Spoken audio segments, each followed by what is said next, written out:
Welcome to Bigfoot Society. If you have Bigfoot activity to report from the same areas discussed in this episode, please reach out to me directly after this episode. And if you'd like to be on the podcast to discuss a personal Bigfoot encounter, please reach out to me directly at bigfootsociety@gmail.com. Do you wish there was more Bigfoot Society to listen to every week? Well, there is now. If you become a supporting member over at Patreon, you get a special members-only episode every single week on Wednesdays, and sometimes even more episodes. Head on over to patreon.com/the Bigfoot Society. And now let's get on with the show. All right, Bigfoot Society, I've got the privilege of talking to Ryan again. Ryan was on the show a few months back about some things he had experienced, and he had reached out again that there have been other things that have been part of that, and he's wanting to share those as well. But Ryan, welcome back to the show. How's it going, man? It's going great, Jeremiah. Thank you for letting me tell my story. Absolutely. Ryan, we were just talking a few minutes ago. Would you mind, in case people haven't heard the first episode, maybe giving a summary of what you had shared or experienced, and then I guess we can lead right into what you're wanting to share today. Yeah, sure. I guess the first time I talked to you, it was about the only thing that had happened at that time was I was walking my dogs in the mountains behind my house, and I had been watching videos, I guess, and diving into the subject a little bit, but I didn't think anything would happen. But I clacked 3 rocks together, and I ended up walking my dogs about 2 miles up a mountain. I clacked the rocks at the bottom, and we walked about 2 miles and to the top of the mountain, and I turned around and I saw a big boulder. I threw a big rock and it hit the boulder, basically echoed throughout the area, and then we came down the mountain. We came down pretty fast. It's a good road. I ended up losing my keys in some of this. I don't know how. I think I lost it coming down the road because we were kind of jogging. But I came back to my truck, and the door was open. And I know I remembered leaving it closed and making sure it was closed. I don't know if it was locked. It was supposed to be locked. I tried to lock it, but maybe I didn't. I don't know. But it was about a foot open. And I loaded up my dogs, and right after I loaded up my dogs, a rock came flying down from somewhere above me and hit in front of my truck and bounced. And at the time, I was just discovering that I lost my keys, so I was looking for my keys. Didn't think too much of it, other than it was weird. And then I remember around that time I decided to I was looking for my keys, and then out of the corner of my eye, just a big rock came flying over my head and landed straight at my feet, about 5 or 6 feet away. I don't remember exactly, and bounced. So I knew that was okay. That was the second rock. There was something going on here. I turned around and I yelled, and I had vocalizations back at me. Like, I call them ape sounds. I guess I'm back to call. I don't know what to call them. Just like, it was just a couple individuals felt like looking right at me, making ape sounds like oof, oof, oof. Not real loud, but there was a lot of water and water noise from the creek behind me. Anyway, at that point, I hadn't found my keys, and I let the dogs out, and as we decided to go down towards the end of the park, because I wanted to get away from there, whatever these things were making this noise at me. And that was basically it. They vocalized at my dogs or at me, and they vocalized again. It felt like they were vocalizing to themselves, but it was, and we ended up running down the hill. And I called for help, and we took care of the situation as far as we got ourselves armed, basically, and just walked the area, tried to find the keys. Never heard another thing. The last thing I heard was them crash into the brush. And we searched for that and fixed the key situation by calling a locksmith. And basically that was it. And I thought that was going to be it. And that was a quick synopsis of the story, I guess. If I forgot anything, I don't know. There's a lot on my mind after everything that's happened since, because, to me, that was just the beginning. I think that's a great summary of what we covered last time. And yeah, I would say feel free to get right into it. I know you told me some of this is hard to recount, but we will definitely both get through this together. So there's 10 seconds of it I don't like talking about. It still bothers me. So we'll get to that at the end, because that was one of the last things to happen. Okay, so last summer I play guitar, and I play electric guitar, so I have amplifiers. And when the weather's good, I play out on my back porch. I live in the mountains, and I can see a mountain range in my backyard. It's about a mile and a half away as the crow flies, maybe. A lot of farmland in between me and my house. I sit out there and play guitar with my amp turned up pretty high, because I'm not bothering anybody, and my wife doesn't have to have it echoing through the house. Well, one night last summer, I was sitting out there, and it was about 9:30, I remember, because it was just at dark. It was during summer. It's just dark around 9:30, 9 o'clock. Well, it was pretty dark. 9:30 or 10, and a rock hit my left shoulder, like in the back, as I was playing guitar. And that's just all that happened that night. But I blamed it on the neighbor kid, like saying, "Please stop playing guitar," or you suck, or something.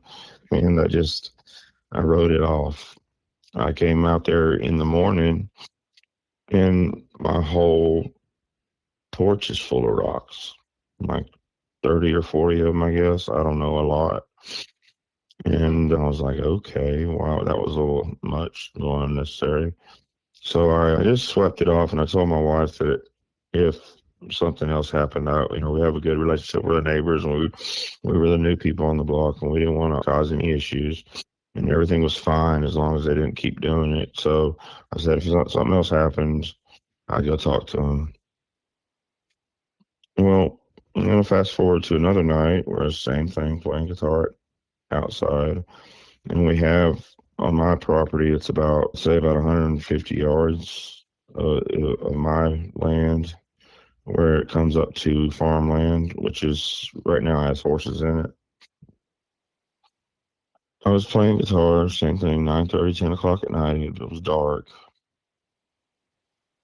And something walked from the start of my property all the way to the end of my property, making a weird sing-songy vocalization. I haven't been able to find it anywhere. I don't know what it is. I was playing guitar loud.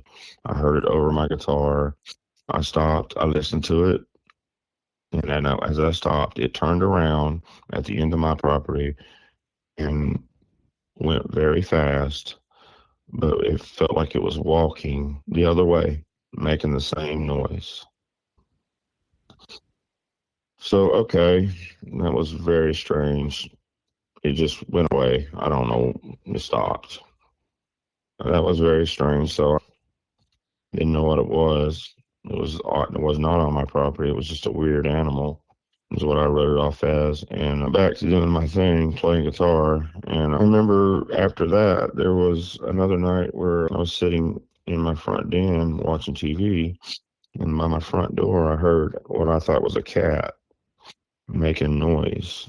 And I opened up the door, and it was that same sing-songy vocal echoing off of my house and off of my neighbor's house. And so as soon as I went around the house, I heard it making the noise, go very fast towards the back end of my property, and then nothing. So I know that night I don't know how long it was, but later I heard the same. sing-songy vocalization for the third time. This time it was halfway between my house and the mountain, and it sounded like it was going towards the mountain. So this stuff happened, and I didn't know what it was. And I just attributed it to, I didn't know, I thought bird, but then I was like, that's really strange at night, and it's not moving, and it keeps coming up to the house and making this weird noise. And then my experience happened where the rocks were thrown at me. So once that happened, and I knew what I had heard was not human, and there was just no question in my mind.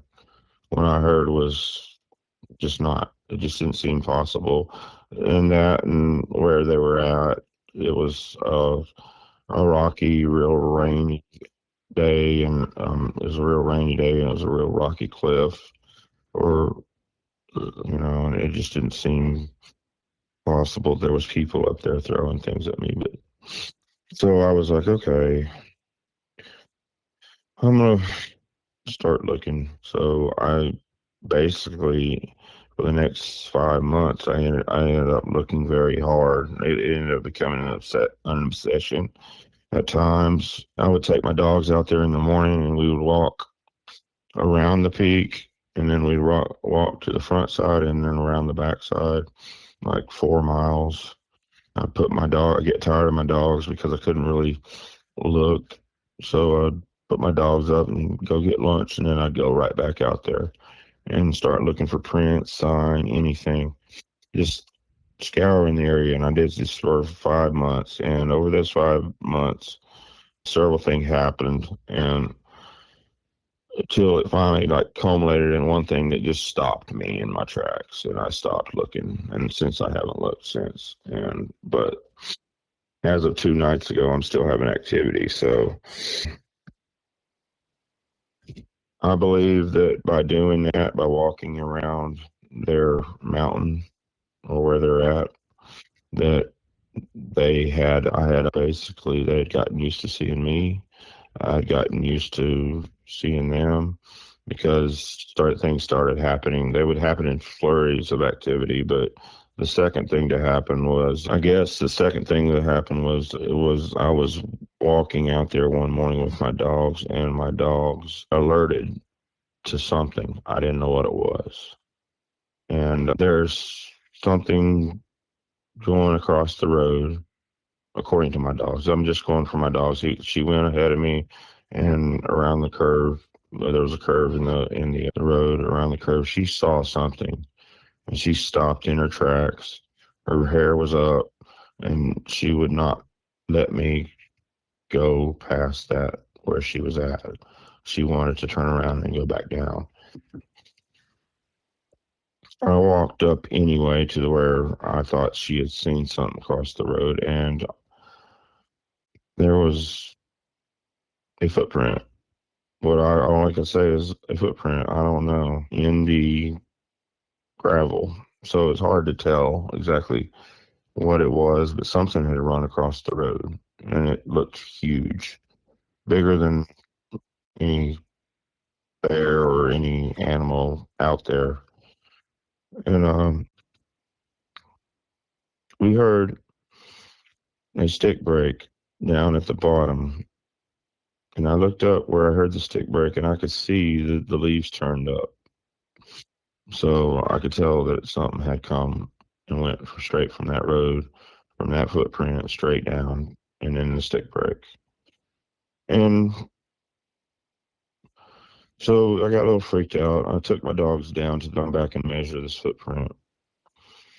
I remember bringing them back up there, driving. And I got out, looked at the footprint, took a little picture with my foot beside it, and walked about 10 foot further, and there's like a very small footprint. And we're talking 24 degrees in the gravel. It's just a very small footprint. I looked closely, I could see toes, and it wasn't but 8 inches long, 7, 8 inches long.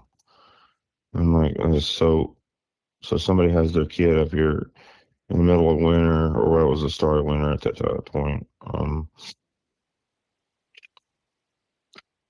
walking across the road, whatever. Anyways, that's about all that happened that day, because as soon as I got to wanting to take, I took pictures of that little one too, but I never got to like measure it really. I just going off my foot. But as soon as I turned around, basically from looking at that little footprint, something thumped very loud and very hard, and I felt it through the ground. I don't know. So I don't know what it was. Just something shook the ground. It scared my dogs inside the truck. They jerked and started barking. That was enough for me. I left that day. And then the second thing was another day. I wanted to see what was up on top of that, where things were being thrown at me from. And so I hiked up there. The same thing happened. I mean, nothing really happened that day other than just I got to the top and there's trails everywhere. None of the trails lead down to the road or to the creek, to the water. There's no deer trails, very few deer trails going up there. It was just patted down rocks and brush and everything around the top, the crest of the mountain. And then there was trails leading up towards the peak around every rock. Like there'd be rock formations up there, like huge rock, 14 feet, 15 feet high. And around the rocks, it would be, you could see where there was something walking there a lot. Whereas they were worn down all the way around. I got tired after climbing up there and looking around. I saw these trails and thought that was weird. Sat on a rock for a minute and started feeling like I was being watched. That basically scared me off the mountain, because as I was going down, I hadn't gone down any very far. I figured I started to go down the way I came, and it was too steep. And so I felt like I was going to fall over. So I decided to go to the other side of the cliff, other side of the peak, and go down where it's not so steep. As I was traversing from one side of the peak to the other, I saw a weird arch. It was two different kinds of trees. One was a pine tree, and one was a hardwood of some kind. And they were bent over together and woven perfectly together. I don't know what it meant, what it was, anything. I just snapped a couple pictures and kept on rolling, because it felt like I was being watched. And in those pictures that I snapped, there is a weird face that I'm coming to believe, but it's a picture, it's pretty clear, but it looks like that little one, the little one with the little footprint. I believe it's his face. And there's just certain features of the face just make sense to me, that I'm wondering if it's not. I thought at first it was a shadow trick, but now after looking at it over and over again, and then I'd snapped two of them. So on the second one, I thought, well, there was some distortion there, but then I realized it was movement, and it was a tree in front of it, and you can clearly see the branches. And so I'm like, oh, so we were both moving at the same time at the second tree, But so anyway, that day, yeah, nothing, but I knew they were out there. I felt them. Someone had told me to talk to them. I didn't believe it, but I would mention it because it just did happen. So one morning I went out there after these two encounters. I was just walking up there and I just talked to them. and talk to myself basically and say, just let me see you so I can just move on. Because it was becoming an obsession. It was like, I have to have proof to something. And I know something's out here. I gotta have proof. I was thinking I had to prove it to I don't know, to everybody for some reason. So I basically just talked to them, asked them to show themselves to me. And then I didn't mean them any harm, and I wasn't going to mess with them. It wasn't immediately. It was a couple days later. We're still doing the same routine, walking out there every morning. And we walked down the face of the mountain one morning. It was about 8 or 9 in the morning, I think, if I can remember right. It was maybe 10, mid-morning, clear day. And we're walking. We get to a spot on the face. The road goes around the face, where we could look up and you could see all the way. You could see rocks, and you could see all the way to the top. There's a lot of trees, so you can't see everywhere, and there's hills, there's fingers coming out, and there's a lot of, you can't see, there's just no open ground anywhere up there, so you can see all the way to the top. And as I'm looking between these trees, about 3/4 of the way to the top, there's 2 boulders. I don't think it was solely on the top. There's 2 boulders, and there's 2 figures standing there. One of them is huge. We put somebody up there, and we figured out it was the person that was up there was about 6 foot, average size. It was about 7 to 8 feet tall. The big one, it was 2 figures. The big one was about 7 or 8 feet tall, and the one standing next to it was maybe 4 to 5 feet. They were completely black, standing up 200 yards from me between the trees. I was looking straight at them, could see them clearly, but it was too far to make out facial or anything like that. All I saw was just rounded heads and shoulders, basically. And so I'm staring at these things, thinking, okay, am I looking at stumps? Am I looking at bears? I didn't know what they were. And as I'm staring, one gets down the little one gets down and goes down to what looks like laying down on the rock. It moved. And I'm like, well, stumps don't become smaller or move. And it looked like it was in a push-up position because it got wider.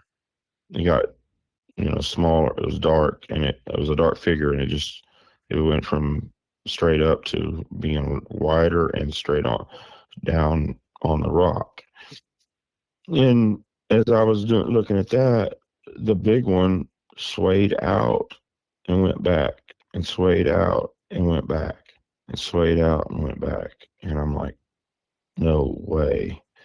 I'm like, no way, this can't be. And it's so far away, I can't, be sure.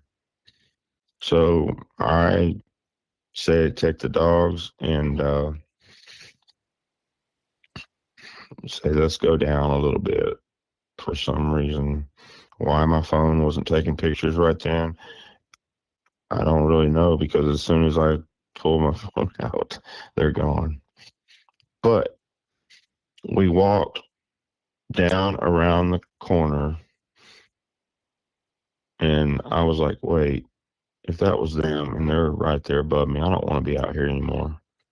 So I turned my dogs around, and as soon as I turned my dogs around, I saw the perfect profile on top of the ridge of a finger that we'd walked around.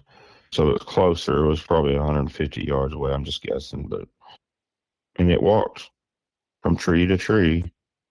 I saw its arm swing, its foot. I didn't see its feet, but I saw 3/4 of its body. I saw its long arm swing as it was walking. And it was just like, okay. It's like it just wanted me to see it. That was that. That's just all I saw. I don't know what it was. It just didn't look like a bear. Bears don't walk across, don't swing their arms like that. I don't know. And so now I'm not satisfied because it's too far away. I get probably I go into I know I went into a Bigfoot on the brain situation where I was seeing evidence everywhere. I was seeing toes everywhere, and it got to just like, please, this is stupid. Please give me some good evidence, a good foot. So I went looking for tracks, thinking that was the key. If I could have one good footprint. So I still kept going out there. And one foggy morning, I was trying to not go out there so much. I was trying to back away. I was trying to not, but I did anyway. I loaded up my dogs. It was foggy, and I said, "This is perfect. They're going to get close to me, and maybe I can do something about that, or I don't know what. Maybe I can get a picture, or maybe I can get something." And sure enough, the same thing happens. We walk down the same road. My dog's alert, same spot, pretty much the same spot. I mean, where they were crossing. And I remember them alerting. Like I said, okay, they're alerting to something. I don't know what it is, but they don't like it. So they're used to deer. They're used to everything except for not a lot of bear encounters. There's bears out there. I just haven't had them. Dogs haven't had bear encounters. And there's cats out there too. But we turned around and start walking back towards the truck because I'm like, it's foggy. Maybe a bad idea.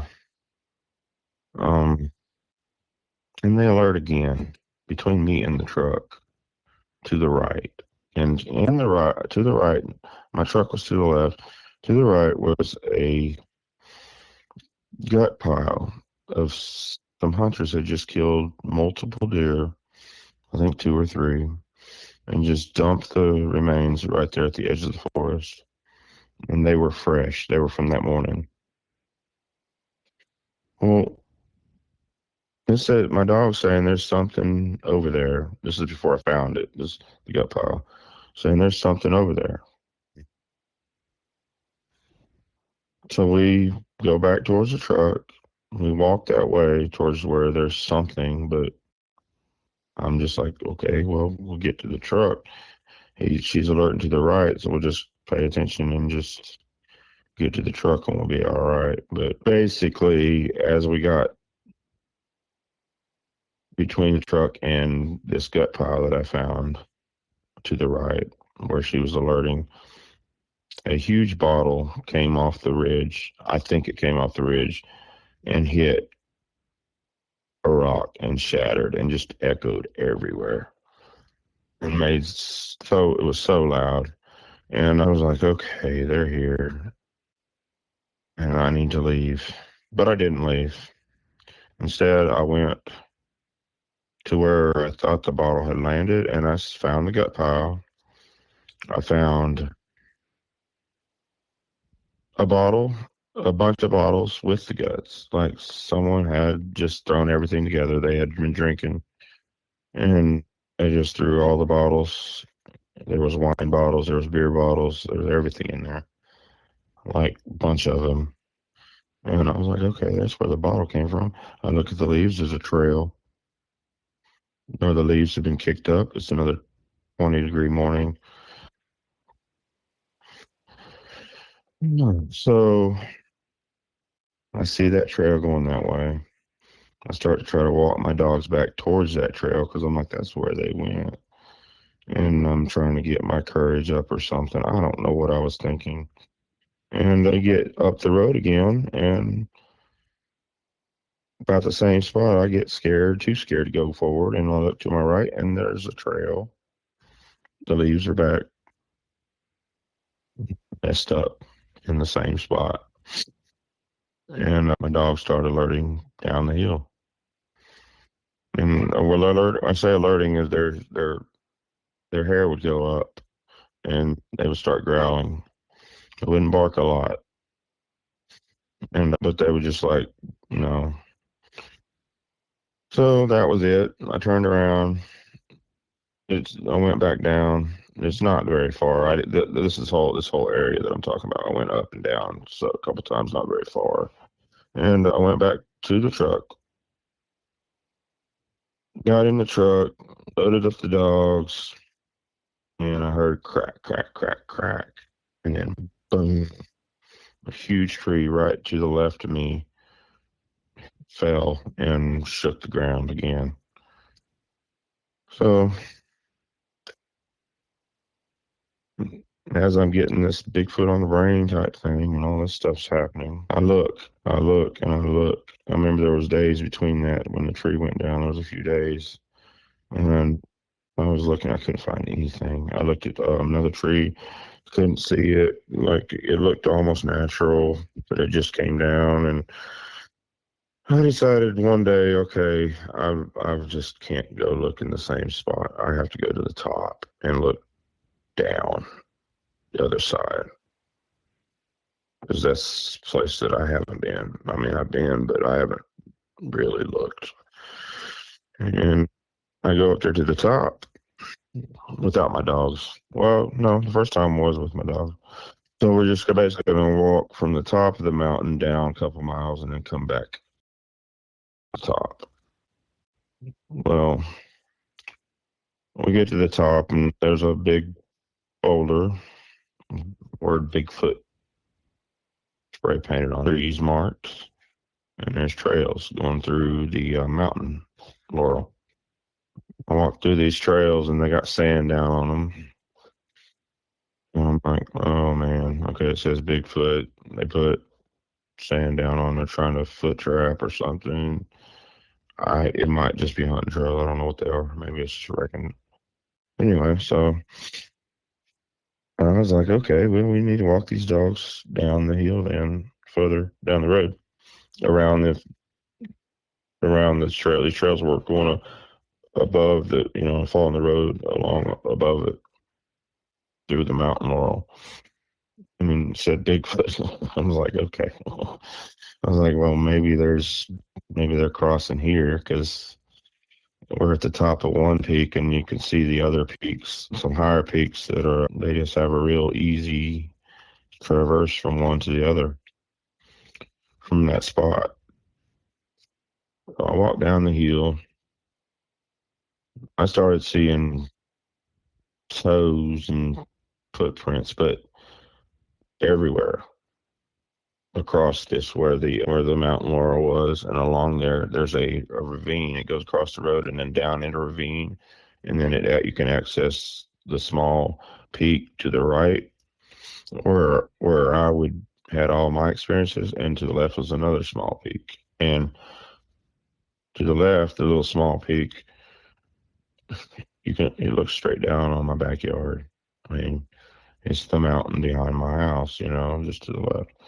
So I'm like, okay, they cross here. They go to these mountain peaks and they can see the house. They can this and that. But I never thought they were coming down to the house. I still didn't. And there was footprints everywhere. And not good footprints, just impressions. But I found some on the side of the hill that I tried to recreate, and I could not recreate. It was like I'm 200. Well, I'm about 260 some pounds, and I tried to recreate them, and I just can't. I couldn't even I got like a quarter down as far deep in the side of the hill. But it's rocky. There's a lot of shell. This is on the side of the road. Climbing up the side of a steep side of the road, so there was enough to get a print. These footprints led me, because I don't think a lot of them were. I think a lot of them were just Bigfoot on the brain, and it rained and snowed earlier, and it was I was just in that Bigfoot in the brain type thing. But then I was searching this area relentlessly because of it. And I went down around a corner and where there's a ravine, and there's a mountain over on the top, the road, and then a ravine. And the one where I was talking about, where the peaks and all that.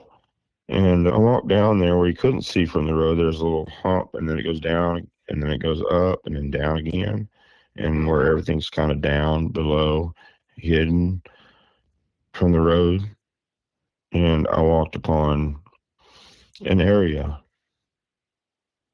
that I don't know what to say. There was teepee structures. There was larger structures. I've been told this isn't evidence, so I don't know. The bark was coming off the trees. It looked like it was peeling off, but it was all in this area. And on this weird looking structure, very primitive, there was some sticker vines that were growing out the forest floor.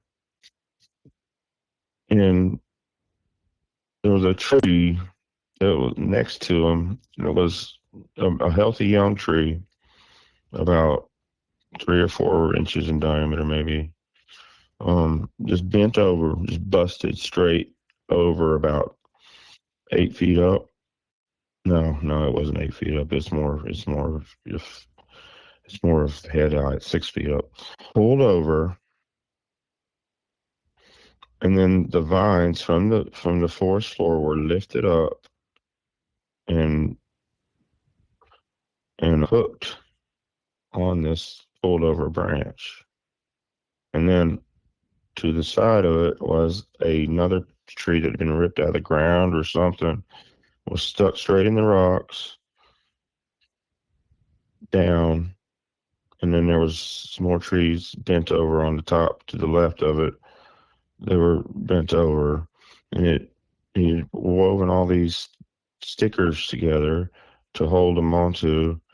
And then underneath it was just you could tell that there's something had been sitting there when it had been snowing and raining, and it had put this little makeshift structure up to get out of the snow and rain, I guess. But the thing that got me was it's just not humanly possible to stick a stick in the rocks like that. So why would somebody choose sticker vines to make their shelter from?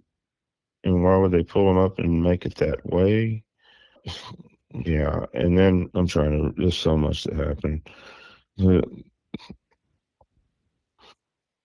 Basically, there was, I don't know what was evidence and what wasn't, though, because there was stick structures everywhere. And I have pictures of some that are absolutely constructed. The sticks are moved, put in a teepee like way, and they just don't fall that way. They didn't fall that way. They were moved and made that way. The structure was obviously made primitively. So this area was of my interest in for the next couple days. I found a twisted tree limb, like twisted, like around and around and around, and broken off about a couple inches. I found lots of those sticks broken off and the bark peeled off. But it was mainly the structure. And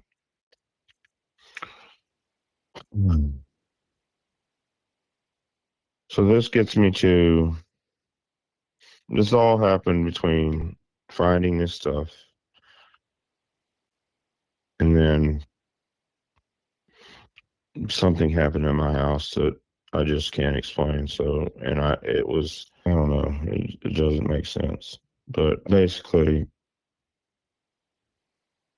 there was other people that I'm not involved. I'm not talking about. I'm just saying I had other people helping me with this too. But anyway, we walked up to that area and everything was gone. The structure was on the ground. The forest floor was cleaned up. Like there was not all the sticks, and some of the stick structures were gone, and new ones were up. I don't know. I don't know. I couldn't find. Yeah, it was just like, okay, it's very strange because this stuff was here. I could still see the vines are still there. Just the parts of the, I took pictures, so thank God, but it's not there anymore. It was on the ground. The stick that was stuck in the, I think I found the stick that was stuck in the rocks. It was up against the next to the road, and all this stuff's destroyed. So basically, this is what led to when, when this stuff being destroyed. Led to it's my belief. Since this is all above my house, since I have two dogs that are recognizable, they've had multiple encounters with. Since I believe that the stuff I told you earlier about the sing songing and the rocks being thrown, I believe that they knew where I lived. It was just straight down from that peak. It's it's possible for them to come down very easily, stay hidden at night, and get right to my backyard. No issues whatsoever. So anyway, one night about, ooh, this is around midnight, I think. Yeah, it was midnight. I was still up. I was talking on the phone, I believe, or something. And I went outside and stepped out on my porch, and I heard noises in my shed. I have two sheds out there, and a dog fence in my backyard that leads from my back door to two sheds and two big trees and a picnic table. And then there's no gate back there. The gates are all in the front. And I heard something's messing around in the shed. Well, I was okay. That's a possum. Let the dogs out. Maybe they'll take care of the possum. And I was like, well, I don't know. As I'm trying to open the door, a ball, it's a tennis ball, but it's a dog's ball. It's bigger than a tennis ball. It's about a softball sized tennis ball. Bounced on the floor of the shed like three times. Bow, bow, bow. I could hear it. It was so, and I was like, uh-oh. What bounces? Did something go and knock that over, or was it sitting on something? And I told my wife. Yeah, that's weird, but she wasn't worried about it. I grabbed a flashlight. I walked back. This is where it gets hard to talk about. Okay. I walked back out there in between my porch and whatever's making noise here. I'm looking in the shed. I got a flashlight, but the flashlight wasn't very good, and it was stuck on wide beam. And so I'm walking out there trying to get it to focus in, looking in my shed, pointing the light in my shed. And I got about a little 3/4 of the way over there. I measured it was like 19 yards or something between. I didn't realize, but he wasn't in my shed. He was knelt between my shed. I believe he was in a crouching position because there was a handprint, footprint, and a back toe print. So I believe that's what would have happened, that he was crouching, but I couldn't see him. It was too dark. I didn't even know he was there until all of a sudden I felt like I was stuck. Like fear came over me, like extreme fear. And I was frozen. I haven't seen him. I don't know what it was. At this point, I didn't know what it was. I was just frozen in fear. And so to me, that was like, okay. Oof. And I couldn't move. This happened. I don't know how long this was. I couldn't move. There was no noise. Flashlight, I don't think I stopped trying to work it. I was still shining it, but it wasn't doing any good between the sheds. There's tree limbs and it's just dark. It was dark that night. and I was frozen in fear. I remember getting a hold of myself, not seeing anything, and taking one step backwards. And when I took that one step backwards, I heard a huge, like, inhale. Yeah, like huge, like lots of air. A grunt. And then I saw above my fence, which is 5 feet high, the entire outline of him. He had pivoted basically from between the sheds, the back of the fence, and had was in the air up against the sky. If it wasn't, against the sky, I would have never saw him. I saw his long arms. I saw his, it was against the moonlight. I mean, what light there was, I could see his back. I couldn't see his head very well, just a rounded something. Didn't see his face. I saw his leg hanging down in the air with the weird foot. The ankle looked like it was in the middle. Just the whole profile of this huge being suspended in the air. I mean, he wasn't suspended, but, he jumped over without touching it. And then I heard him land. I heard bang, bang, bang, like footprints, just boom, boom, boom, boom, 3 times. And then the back horse fence rustled. At some point, I got able to move, and I backed up. And I backed up all the way. I didn't want to turn my head. I know I backed up. I don't know how fast. Didn't want to turn my back. And I went up the steps and to the door, and here comes the ball from across the fence, somewhere over there out in the darkness. Comes back and hits my tree and bounces 3 times and lands beside the shed. It had never ever left that fence. There was something took it out and threw it back at me. Anyway, I closed the door, locked everything up, laid down with my dogs, and just, I don't know, wished it away, basically. And I heard something hit my back table. But at that point, I'm like, if I stay in this house, whatever, wait for daylight, whatever. And that's what I did. I waited for, this was midnight or something like that happened. I think I fell asleep at 5:30 or 6:30. I woke up at 7:30, I think, 7 o'clock in the morning. And thinking, okay, this is a dream. This didn't happen. And I didn't see this thing. He wasn't that close, and he wasn't that close to my backyard, and he wasn't in my dog fence. And I opened the back door, and there's the rock that I'd heard hit the last thing I heard. There's a rock right in the center. It hit my table. I walk out to my shed, and the dog's bed is flipped over. There's pine needles everywhere inside the shed.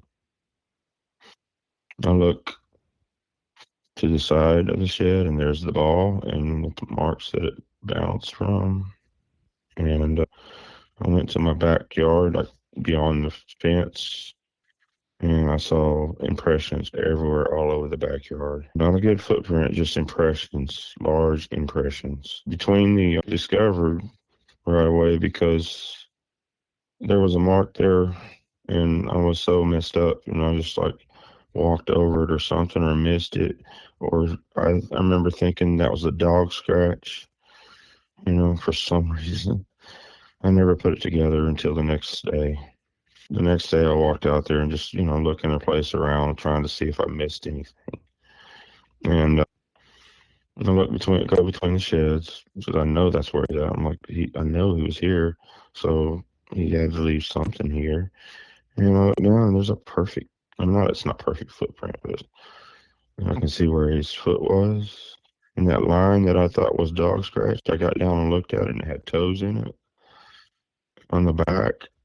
And then I looked above the footprint, and I saw a huge handprint. And then to the right, I saw 2 knuckle prints. I mean, it was all there. Like, oh my gosh, okay. And I look straight up, and there's a perfect line of bark rubbed off of my big tree that's behind my shed to this footprint and crouching position type thing was where I thought it was. I look straight up. That bark is all the way to the trunk, the huge trunk. It's a big old growth tree. It had basically climbed that tree, I believe, went across my top of my shed, and then dropped down in the crouching position after it had been in my shed. And, while I was walking out there, where it was hiding from me or whatever, when I didn't see it. Why I didn't see it is because it was above me. It was in the tree or on the shed, or it had already dropped down or something. But I just have an overwhelming feeling that the fear and the whole, I took a step back, and then there was no noise until I took a step back, and then it showed, it was more like he clunked me out, and he was just like, I believe it's my belief that I found that stuff, and I just got too close to them or something. But the fact that they know where my house is because, it snowed a bunch here, and I put some apples out for them. The apples are gone. There's no drag marks. There was a couple knuckle prints I thought were. And then where the horses had been walking, it looked like there was a trackway. But there's so much snow, so many horses walked across it. There's no way to be sure. They'd ruined it if there was. And so I'm like, okay, well, maybe they didn't come back. Maybe they did. And 2 nights ago, my dogs, I had the back door open. It was warmed up, and so we were enjoying the weather basically, and left the back door open. And it's dark outside, and I got a porch light on, but that's it. And through the door open, my dog starts growling, and her hair goes up, and she won't go out there. Well, if it's anything else, she'll go out there. But I'm like, no, they're not here. They're not come back. They haven't came back. So fast forward to yesterday, walking my other dog, and right in the corner of my fence, there's, for one thing, I noticed all the impressions again are out there again. Toe marks everywhere. Same things. They all measure 17 inches, and they're all 8 inches across, every single one of them.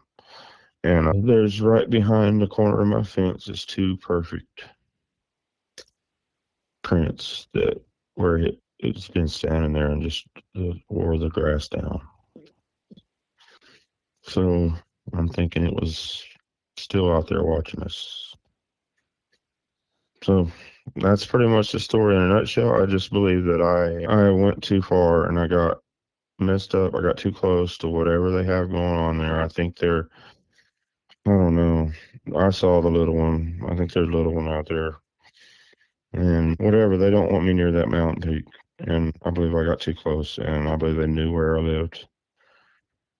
I just feel like if they were messing with me, they would have thrown stuff at me or something, not coming so close. I don't know. I'm just speculating. But that's pretty much what's happened. And it's still happening because 2 nights ago, there's something out there still messing with us. And other than that, my wife is about like, well, did it bother you? And I was like, no. And so we're just like, okay. I don't know what to do. I don't know if they're just watching us or if I don't know. I have no clue. I just know I can't go back out there, and I'm afraid of the dark, and just kind of want them to go away, but I haven't done everything to scare them away either, because I think I'm a glutton for punishment or something, or I wanted a peaceful interaction or something, but I don't know if I'm going to get it. I don't even know what to say. All I know is the things I saw the whole thing makes sense to me, why people can't get close to them. They can move. They're just too agile. They basically own, yeah, they own the woods. And what I was thinking, big lumbering, but no, these things can move, and they're stealthy, and It's so hard to get close to them. I believe they got close to me, but that's pretty much what happened to me, Jeremiah. I don't know if I forgot anything or not. It's a lot. There was so much that happened that it just, I don't know. I quit looking because I just can't handle it. I can tell it's really affecting you, man. It's weighing down on you. Oh, it's bad. Awfully It's hard. bad. I'm coming up. I'm doing better, but the fear that it put through me is just, I don't know what it meant, but I take it as, oh, I was messing around their home too much, so they came to my home. But who knows? I'm trying to figure out whether it's a peaceful situation here or not. Right. Yeah. I think it is. I think if I don't mess with them, but I don't know. It's very interesting because, usually when I talk to people and it's this close to their home, there's usually stuff happening inside the home where they're starting to mess around, or there's other things that are starting to become evident that might not be potentially Sasquatch, but there could be like shadow people or, Yeah. which it doesn't sound like that's the case. We've considered we've considered a lot of that. I don't have answers really. I'm just what I told you now is just what's been happening, and it's still happening. So whatever it is the picture I have is scary, but it has the brow ridge, it has the thin lips on the bottom. It just, there's certain things. It's like, what would a little one look like? It would look like that, in my opinion. And then there's just all these footprints and all this stuff. And I'm like, oh, I don't know. I think you need to figure out if you want them there or if you don't, because it kind of sounds like you might even be going back and forth. That's what I was trying to. Yeah. I was trying to say that earlier. Is there's things I could have done, or I still can do, with that back half of the property, to make it not inviting to them. Mm-hmm. You see what I'm saying? No, absolutely. But yet I'm just like, oh, I wanted to see if they were still coming around. I wanted to see if, I don't know. So maybe, I wanted a good picture or something. I don't know what I wanted. I don't even know what I want anymore about this. I don't. At first I thought, oh, I wanted to research this and I wanted to find out everything. And now I'm just like, I don't even know what these things are. I don't know how they can get close to you. I don't know how you can get close to them. They scare me because he had me and I felt like I was running around out there and they could do anything to me at any time. And I don't know enough. I don't know if they were upset at me or not. Maybe they were just playing with me. I don't know. How is this affecting the other people in like the rest of your family? Are they being affected by this at all, or? Yeah, there of course have, because I've been affected so much. But I took my wife out there and showed her all the evidence, and she's a believer because of that. But I knocked on my brother's door and said, "Hey, Bigfoot was at our house last night." He said, "Whatever," you know what I mean, and never went and looked. And that made me upset too, because I was like, I wanted somebody else to see these evidence fresh and just to tell me. But yeah, my family's been pretty good about it, but it's just hard to know what's going on here. But I've seen shadows one other time that I didn't mention. That came up, but it's a shadow. I don't know what it was. Just going across through the trees. Okay. I don't call that a sighting. I call that what. Right. Stuff like that. I've seen a couple shadows. Stuff was getting thrown though. I think it's bottles and rocks, and I don't know. There's a unique reason too, and the reason why, it's just my belief. This is what I believe. The location of my house is right where they could avoid people and navigate between mountain ranges. The part of the forest I was at, that's right behind my house, happens to be the part of the forest that hunters dump their deer carcasses in the fall. Mm-hmm. And it's so bad that they scare the other deer away. And then we find huge cat scat, like the biggest cat scat I've ever seen. So there's there's cats up there, and then there's bear sign up there, and but there's no deer sign. You see what I'm saying? It's a predator zone. Mm-hmm. Absolutely. Yeah. It seems like they're coming down there and feeding on the fresh ones. Because that one time when my dogs alerted on that pile, but maybe it was the people dumping it off. It was foggy that morning. Maybe they dumped it off and got out of there. Or I didn't hear their vehicle though. There's just a lot of crazy stuff happening. I got so many pictures and so many things of just, I don't know. Why would they stay? They're not supposed to. They're not supposed to stay in one spot. Why are they staying here? I mean, this is what I'm throughout the last year or so when I started getting interested in it. Some of the stuff doesn't add up, like over they leave, even if they have an encounter, they'll leave the area or something. They're not leaving this area. But that peak is hard to traverse, and I found hidden water sources. Okay. So they don't even have to come off of it. Yeah, it's all right there. You see what I mean? Yeah, exactly. They can go from one peak to the other without ever having to get in a human's way.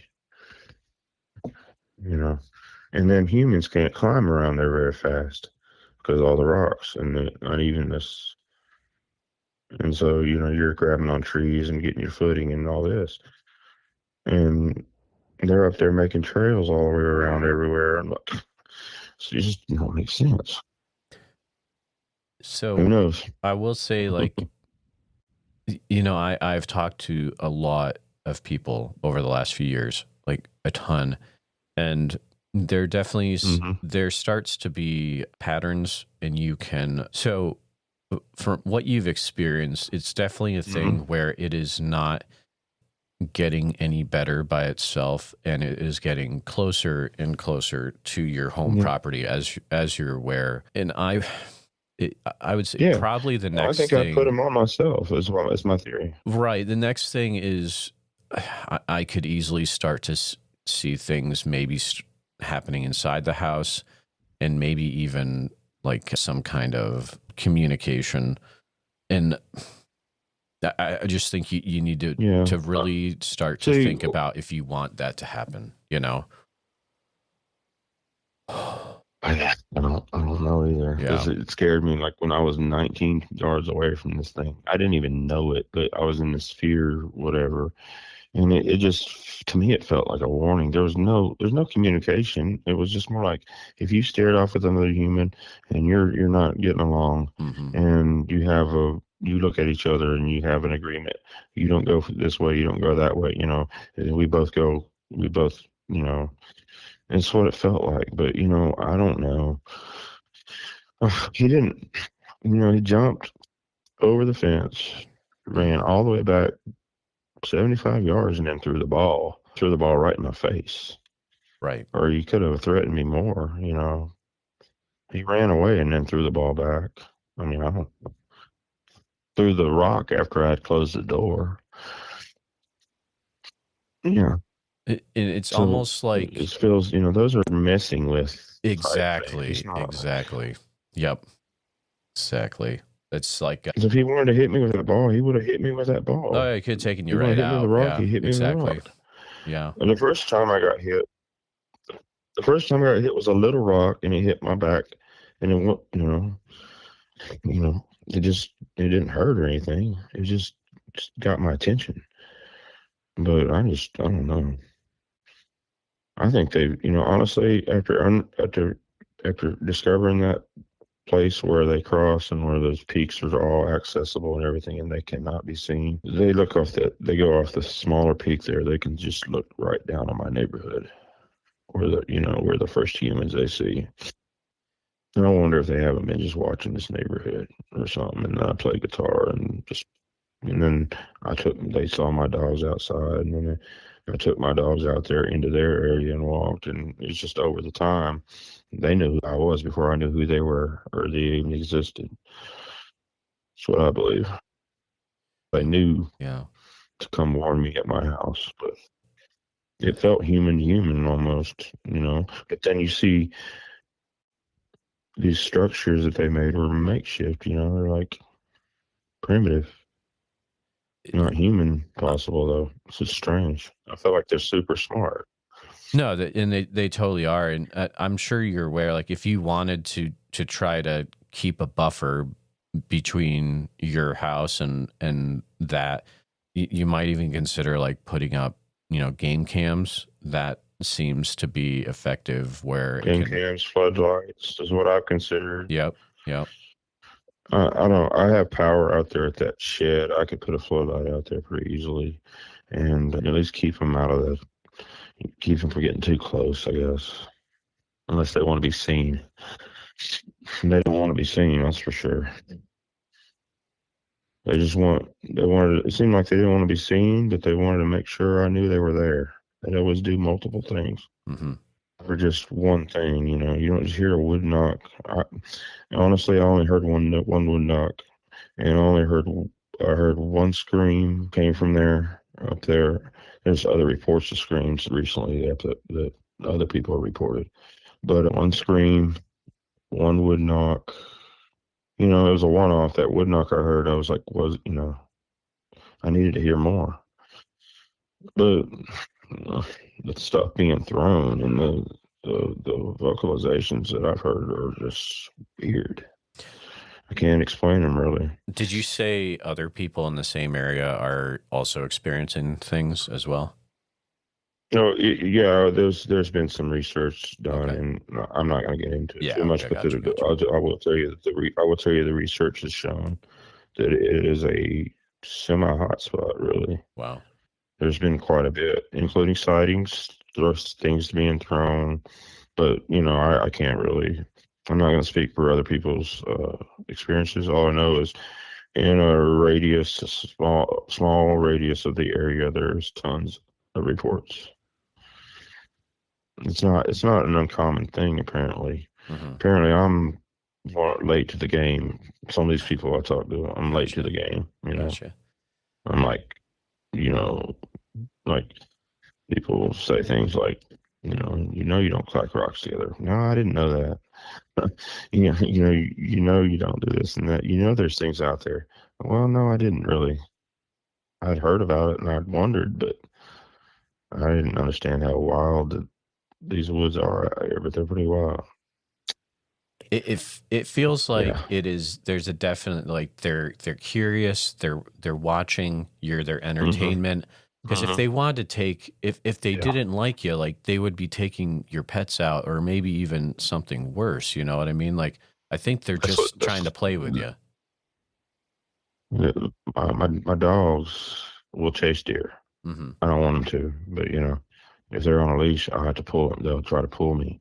If it's a fox, a rabbit, anything other than bears, because we haven't run on a bear with them. I haven't run on a bear with these dogs. So I don't know how they would react. But they're afraid of these things. They'll bark and growl, but they will not go down. Like after this encounter, they were in the house. But I guess they knew it happened or could fence tent. I don't know.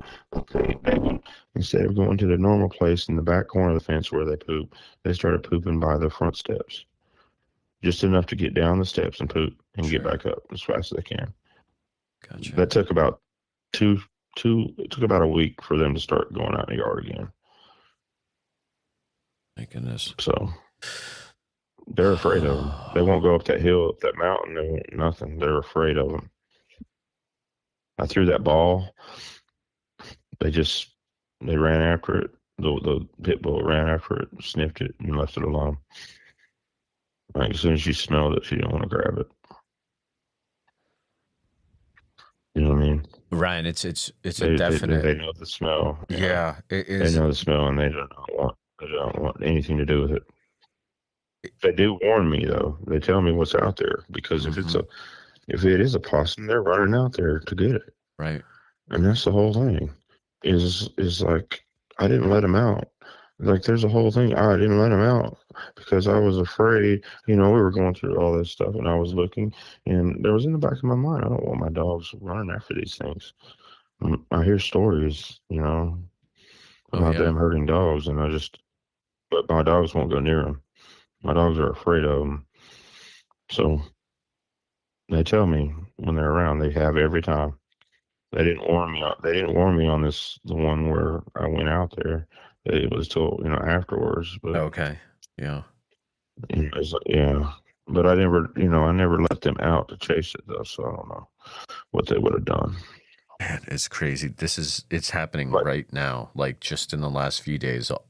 Like it's so recent. Mm-hmm. They're still there. I went and looked this morning. Those prints are still there. You can still see where he was standing, and this is several days later. He just pushed the grass down. I think he was standing there for a while. Because I looked around the rest of the yard, and I saw very suspicious stuff. But, the grass pops back up, and it's straight rock underneath. We live on a plateau, so it's not going to push. There's no mud. There's no, it's not going to push very far down, but it pushed the grass down. And the grass is just pushed down 17 inches. Same shape as all the other ones. Everything that I have prints that like going across the gravel road that I was, 17 inches long. They're all 17 inches. And they're 8 inches across. From toe to toe or something like that. Or yeah, they all measure the same, so I think it's the same one that's coming to the house. And the little one up there, I'm positive there's a little one up there. I know that's what I saw, but I don't have proof, so. But I don't even know what's happening as far as I don't know where I'm at with them. I don't know if they are upset at me or not. That's my biggest issue, but I really kind of agree with what you said.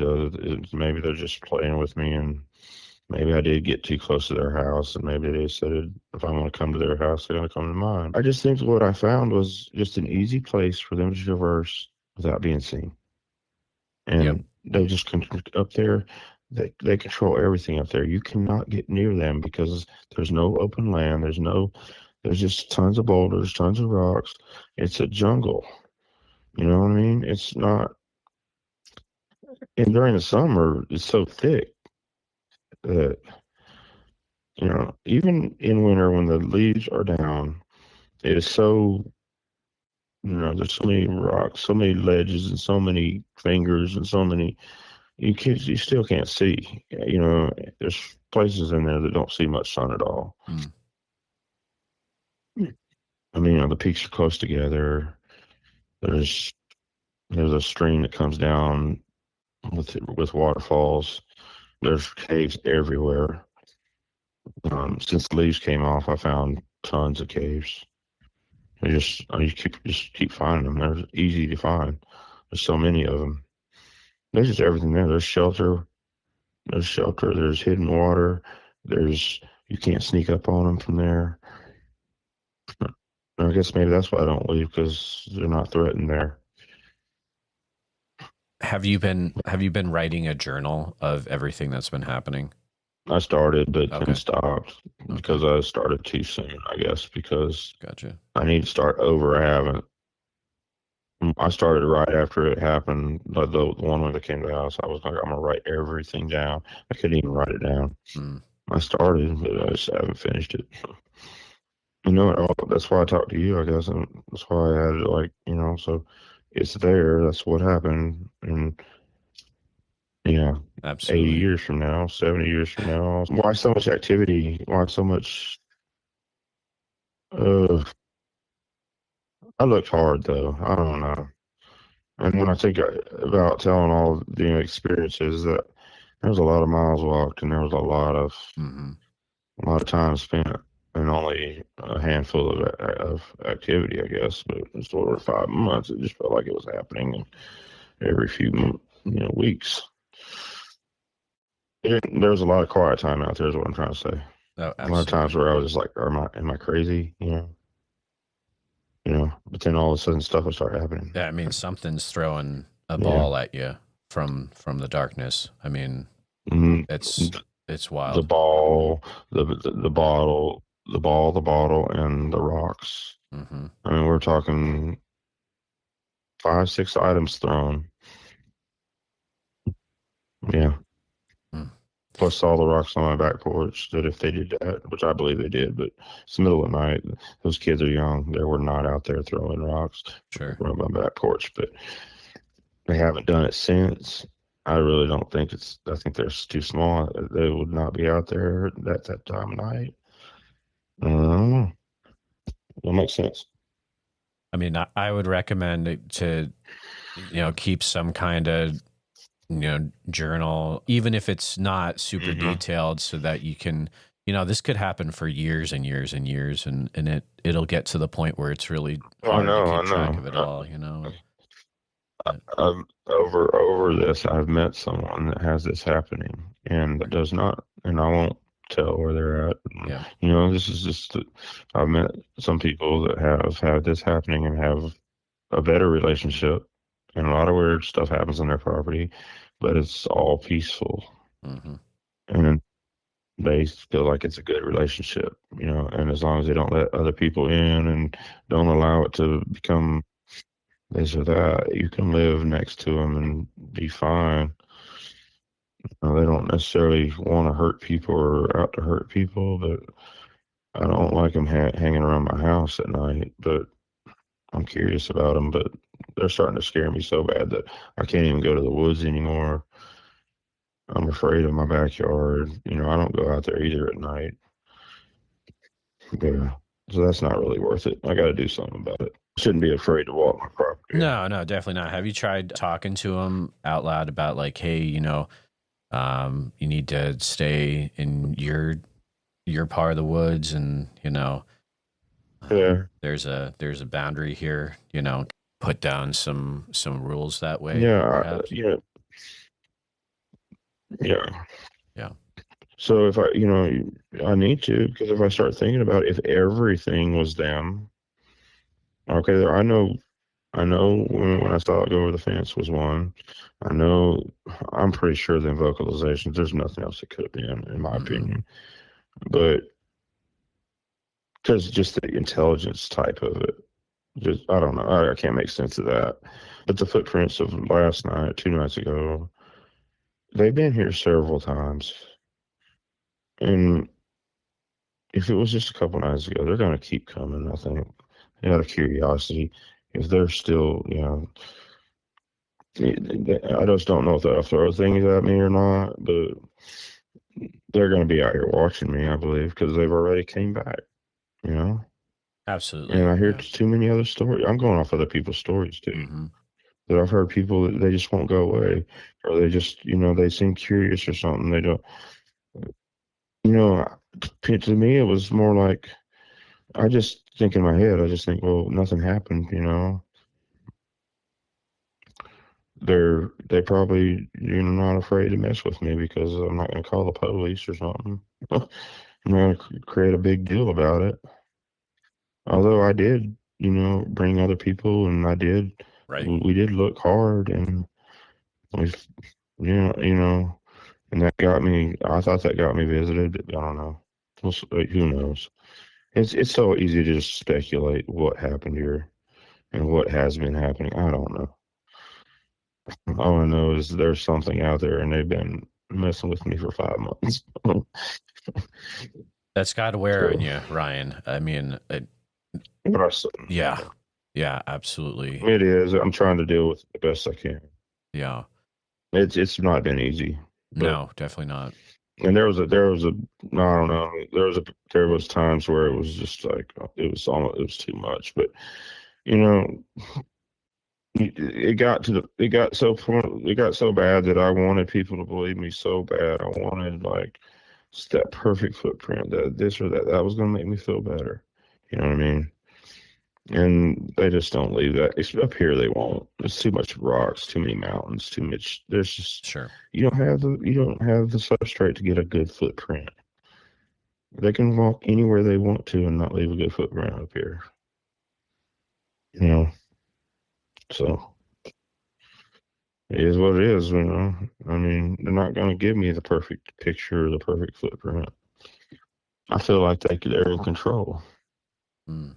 And I feel like they showed themselves to me. I really do. Just the way it happened. It was so strange the way it happened. Of them swaying back and forth and the one getting down and then me walking, keep walking and then walking across the ridge like that.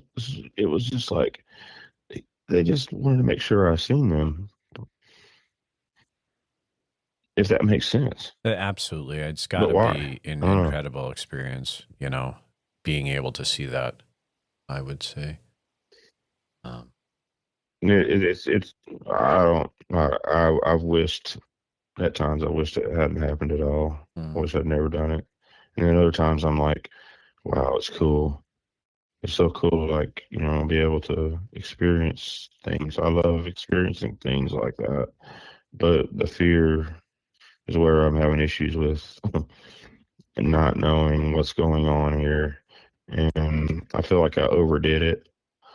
I feel like now I'm just at their mercy. Like if they want to mess with me, they're gonna come mess with me. But I have a lot of different feelings about it. Is what I'm trying to say. Yeah, absolutely. And I talked to a few people where they have found that it can be helpful to use the name of Jesus Christ for some reason in order to get them to leave them alone, which, I mean, that's an interesting discussion in itself, why that works, right? But more than a few people have told me that. So I don't know. Well, I mean, I can just get like, I'm not going to go into that spiritual stuff because so many people believe with this and that. But I can say that, okay, we don't have to get spiritual about it. If you know anything about horses or you know anything about dogs, they can tell, like a horse can tell when you're nervous. Oh, sure. Tell when you're afraid. You get on it and yeah. And to me, it just seems like, okay, well, these things have all the advantages. If they're 7 foot tall, 8 foot tall, the ones I've seen are skinny. It's not like, you know, they're dark, skinnier. They're not. It's not like Patty. I mean, you know what I mean. Not the big lumbering type, but I don't know. Okay, if it's 7 foot tall and it has all these muscles, it has the strength to be able to pull these trees over. It should be able to run. It should be able to jump. It should be able to do all kinds of things that we just can't, you know, understand or without being able to study one up close. Like how athletic they really are. Right. Is it cumbersome for them to be big? I don't think so. I think they're extremely athletic and strong. The reason I believe that is because the thing jumped over this fence without touching it. So it was 5 feet above, and then it was, you know, feet above, 10, 12 feet in the air, maybe. I don't know. And then runs across like in 3 bounds. Maybe it was, I thought maybe it went on all fours and then up or something when it jumped over the fence. And that's what those 3 bounds were. But it's just, I don't know. I couldn't see. It was too dark. But how fast it moved and how they seem to know, I don't stay hidden, and how that, okay, I think one went down that and made that thump. Well, there's not a huge trackway there. There's leaves messed up. But if it's this big lumbering animal, wouldn't it leave like? They moved the shadow I saw going across there that one time. I don't. It was moving between the trees so fast that I couldn't make out what it was in that spot, and I just wonder if it was one. Right. You know, have you considered getting like a thermal, some sort of thermal device where you can see what's going on back there? Yeah, basically what happened with this is I got shut down completely off with it, but I've considered a lot of that. Okay. So I'm trying to get myself, like, when that happened, it went to a point where there's no looking, there's no studying it, there's no watching stuff on YouTube, there's nothing, no listening to the podcast. Right. There's no, the subject got completely deleted out of my mind as much as I could, which is impossible when you went through something like this. But as much as I could to try to calm down. And they're not going to leave me alone, and I'm not going to be able to leave it alone, but I want to have a good relationship with it, or else I told my wife was like, well, maybe we should move, but I'm like, if we're going to move, I don't want to move in the city. I like where I'm at. Right. And if I'm going to be afraid of the woods wherever they're at. I feel like, I didn't even like walking in the park, right now. Man, it's because our parks are right next to the mountains. Right. We're never far. We're never far from national forest and wilderness. Really, it's really wild. It's a lot wilder than I thought. Right now, I know I'm not going to be looking anytime soon, like going out and trying to find them. Absolutely. Or anything. But if they're going to come to me, I'm going to try to get something. But I might have to end up in the back, putting some floodlights or something back there so I can just at least enjoy my backyard. They can come to the horse fence or something. But the thing was, it's in my yard, 50 yards, at least 75 yards in my yard. Right. 25 yards when it was yeah. And yeah, they're getting real close, and we got animals and everything else. It just, something that at least makes you feel like you have maybe some sort of control over the situation, having a light back there, that might be something to consider, definitely. But oh yeah. Like I said, I'm afraid of them, but yet throughout this whole thing, like when threw that bottle, I went and stood there and tried to get it. I wanted them to throw a bottle or something, and I had my phone beside me, and I was ready to hit record, and I was going to get this on. You know what I mean? Because it was always when I was loading up the dogs. It's always when I'm turning, and I told somebody, I was like, they're watching me. Because every time I load the dogs up, something's going to, the ground's going to shake. It did several times. And it was right after, and when the first time I had loaded up the dogs, I didn't have the key, so I had to unload them. But, when the rocks were thrown the first time, I loaded up the dogs. It's like they're watching me. I load up the dogs, and I'm about to leave. It's time to go, and then they want to do something. Just messing with me. It felt like I was being messed with. Mm-hmm.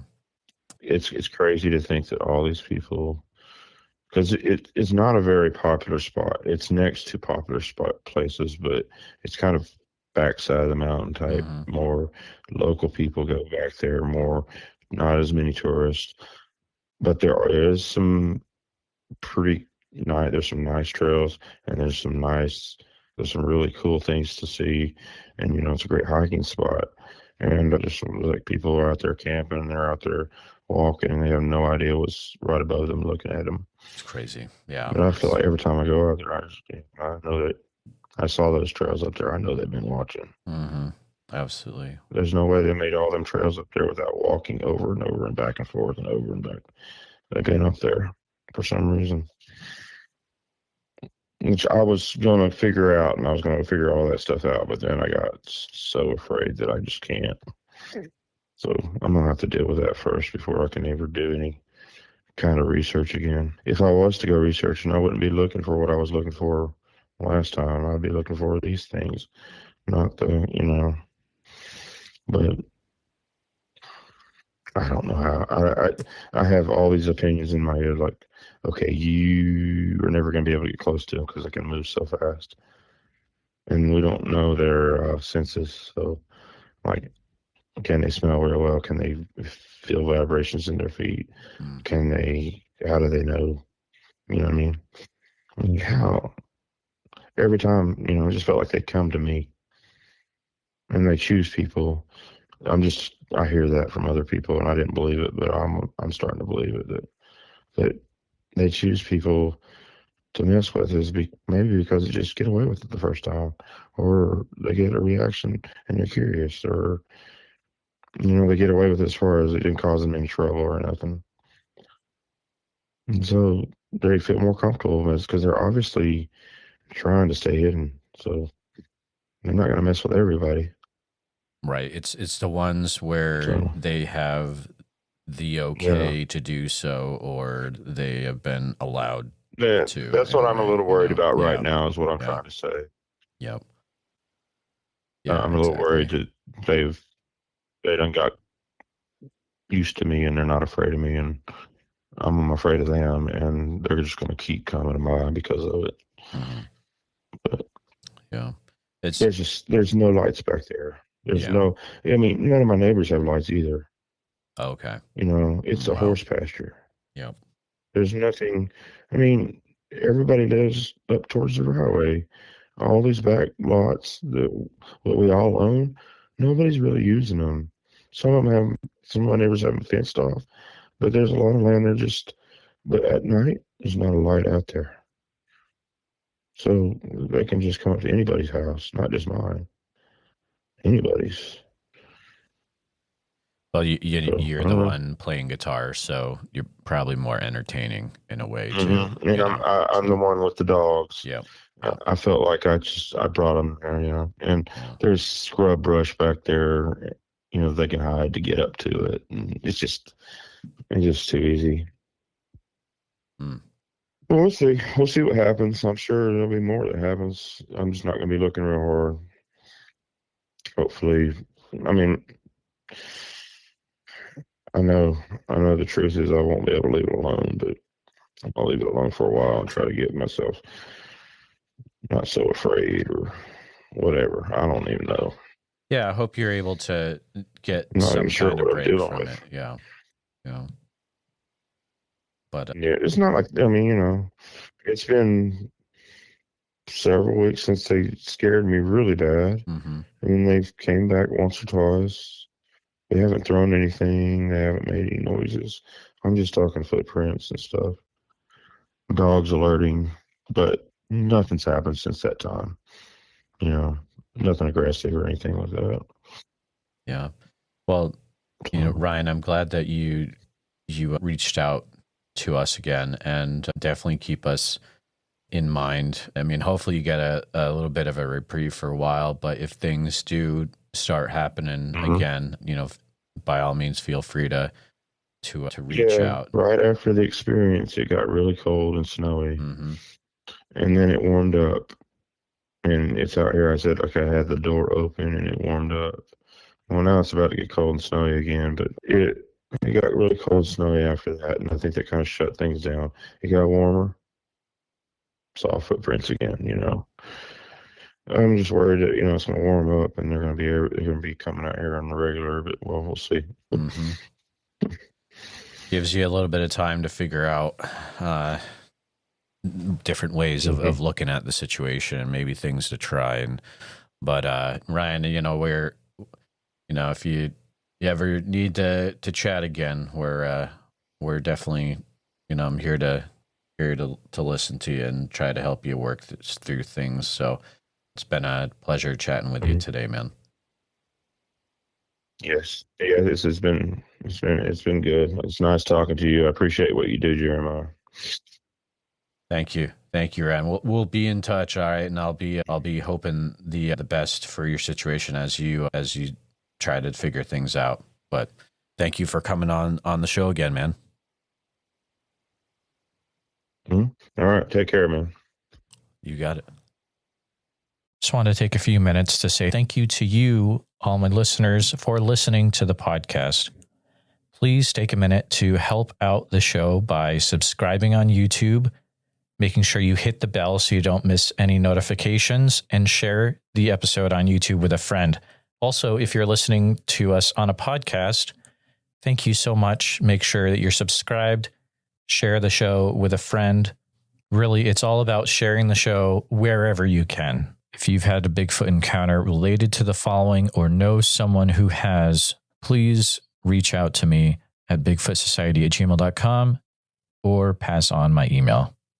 Here's a list: the Subtle Lake area of Oregon, Rainbow, Oregon, McKinsey Bridge area, Sweet Home, pretty much that entire area, the north part, if you get what I mean. I'll see you back next time, listeners. Sasquatch Summerfest this year, July 11th through the 12th. It's going to be fantastic. July 11th through 12th in Green Waters Park in Oak Ridge, Oregon. And listeners, if you're going to go, you can get a 2-day ticket for the cost of one if you use the code BFS, like Bigfoot Society, but BFS, and it'll get you some off your cost. Priscilla was nice enough to provide that for my listeners. So there you go. I look forward to seeing you there. So make sure you head over to www.sasquatchsummerfest.com and pick up your tickets today.